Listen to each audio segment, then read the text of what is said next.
Hi folks, quick update on the Fazer. Nothing much to report really.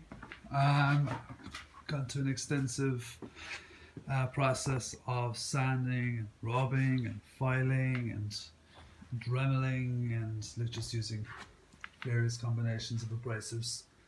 The only thing that was really surprising was these guys. These soft, flimsy, rubbishy feeling sanding sponges. My god, are they fantastic. Rubbed on most of the bike with two of them. They're just amazing. I'm not sure what grade they are.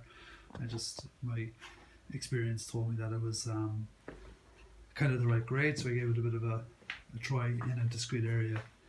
And yeah, that's it. They put a nice kind of they just took the glaze off the old paint, and haven't gone to town really on the rocket cover because we're going to do that one separately. We've tidied up all of the kind of rusty areas, obviously here and here. Obviously that part there is going to go because it'll come from the donor. Obviously this is going to be welded in hopefully over the next few days, and that'll be pretty much it. The rest of it is just kind of keyed. It was extremely fiddly, as you'd imagine. We're going to kind of put a little masking around the edge. We're going to mask around the badge and around the VIN here, the stamped VIN, just to kind of show, just put a little witness line there to show that the original paint is untouched under it. The rocket cover is going to be left for another day. I'd say the process for painting it now is we're going to get in. There's a lot to do. There's little bare areas, the likes of here. Get in around here, do all the back. The one thing about it as well is the airbox doesn't come out. I'm not sure if I mentioned that in the last video. So that won't come out. I tried it with the parts bike. There's no way of getting it out. I spent a half an hour there trying to edge it out some way or other.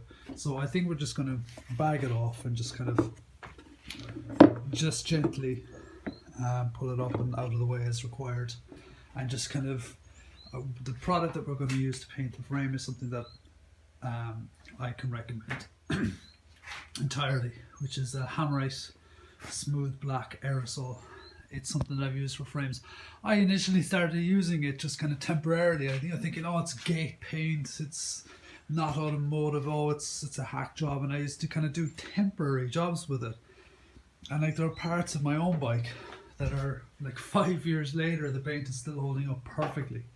So I have a lot of faith in the likes of most of the Hammerite products. So Hammerite smooth black, lovely gloss black, perfect for frames.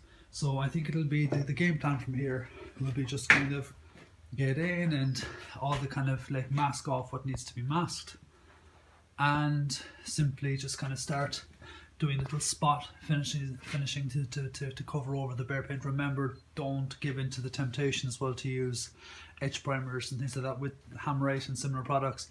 They are their own primer effectively. So yeah, just get in there and start layering up on top of the bare metal, and focus on the frame, getting all of these areas that we rubbed down here, just kind of maybe throw some rust converter and stuff into these nooks and crannies here. And then anywhere there's bare metal, little places where we corrected little flaws in the paint and so on, just start building up layers, with the intention that over time, once we get enough layered up in that place, we'll give it the whole thing, we'll get its kind of cosmetic finish then. That's the way I usually do it with the Hammerite. Here's another area as well, obviously I might throw little fillers in that, I might just leave it though. And just layer it up and just kind of give it its final cosmetic blow over then. A lovely thick finish, but be warned, it does take a long time to cure.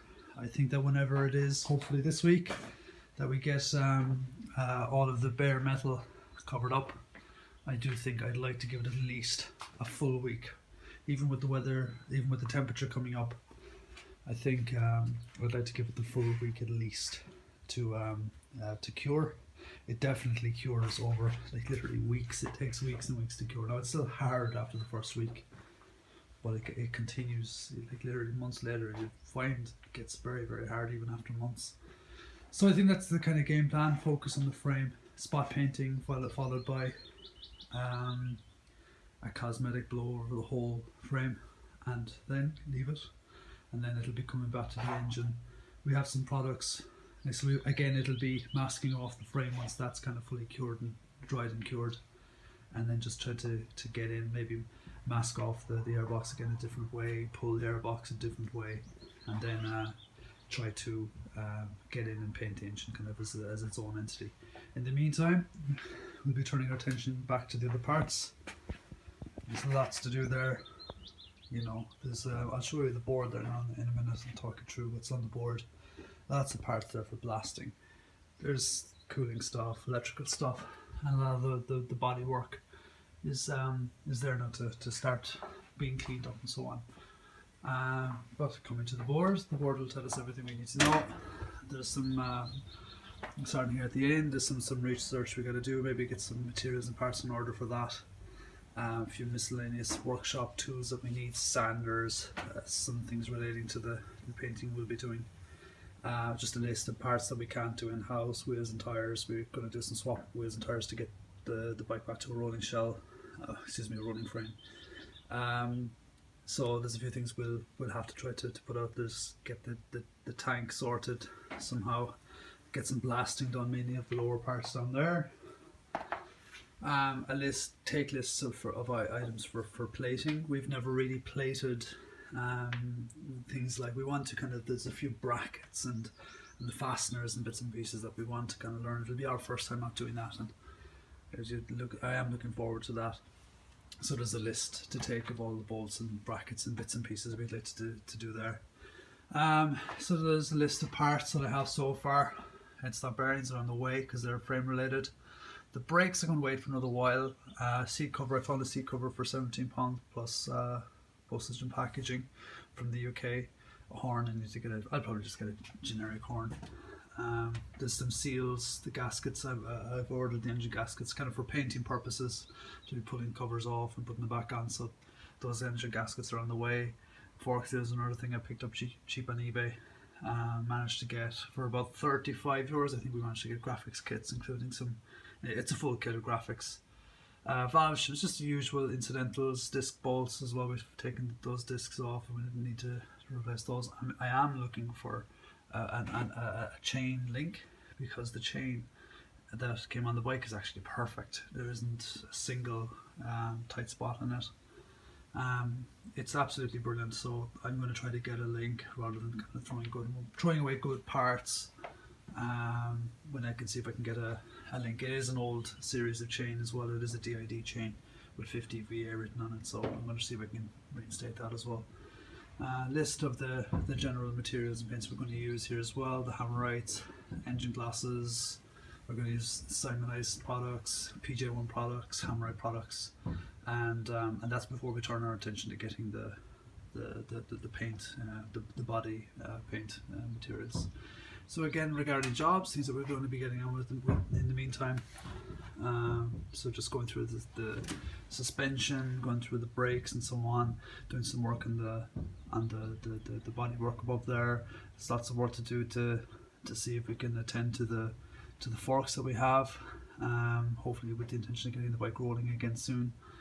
And just generally going through everything, opening bolts and closing, making sure that they're in good order. I think we might take the front frame mounting and maybe treat that separately, so that we could actually get nicely plated hardware onto that to rebuild it all with good clean hardware. So sanding and prepping the frame is kind of done. Making a pair of wheels out of the 4 wheels that we have. I've found some techniques about swapping the barrels over. Obviously we have the barrel original to the bike, which matches. We have a match in one key for even the replacement tank up there now has its original bike key. We've swapped the lock over. It took me a while to strip down the lock and swap all the barrel components over, which I've done. So it would be nice to have the original key working the bike as well, with all of the, rather than having 2 or 3 keys, which is always a bit clumsy. So yeah, the carbs are going to need a bit of attention as well. They're manky. Yeah, so I think it's just kind of working through the list of bits and pieces. as you can read it there for yourself. And yeah, I think that's pretty much it. There she is, the beauty. She shouldn't be all that much longer if we carry on with all the time off that we have at the moment. I think it could be pretty quickly that I could start coming back together. It would be nice to I think the next milestone, now that I have it all rubbed down, the next milestone is once it's all painted up. So that'll be ahead. Cheers folks, keep watching.